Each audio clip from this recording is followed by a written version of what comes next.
I spoke with Cynthia McClintock of Georgetown University. She's a professor of international affairs specializing in Latin America. Is Piñera the next Donald Trump? Great question, but the answer is basically no. I mean, there is a parallel. They're both billionaires, so that's something. But I'd say there the resemblance pretty much stops. He is not a newcomer to politics. He is not an outsider. He was president of Chile 2010 to 2014. He had run in the previous election. His family had been in politics. So he's been around the block quite a bit. And when he was president, he was not a sort of outsider or bully. There's not a ton in the middle, it seems, at least when you talk about party platforms. And the electorate also feels very strongly.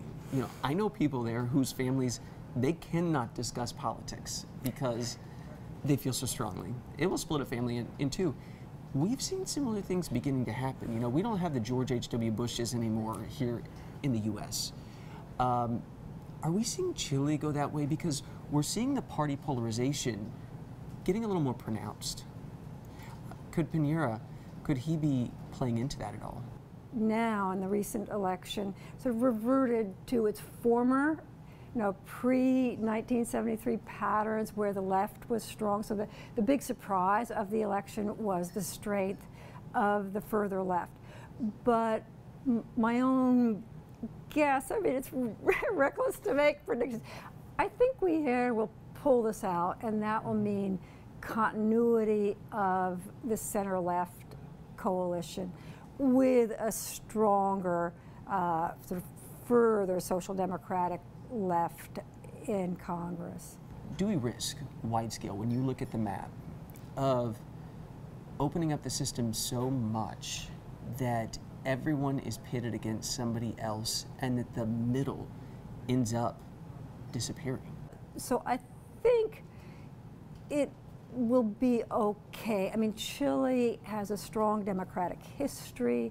Strong economy, too. Strong economy, exactly. And the center-left has been the dominant force for quite a while. So I think that when Piñera had been so far ahead in the polls, the sense was, oh, people want to change. But then when the big news was the strength of the far-left, the far-left could stay home, but I don't think they will. I think they'll do what they have done in most previous elections in Chile, which is vote for the center-left candidate.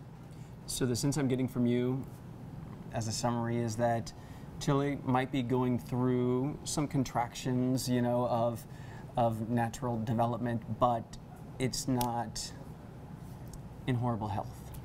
Well put. Well Is that right? put. Yes, Okay. yes, yes.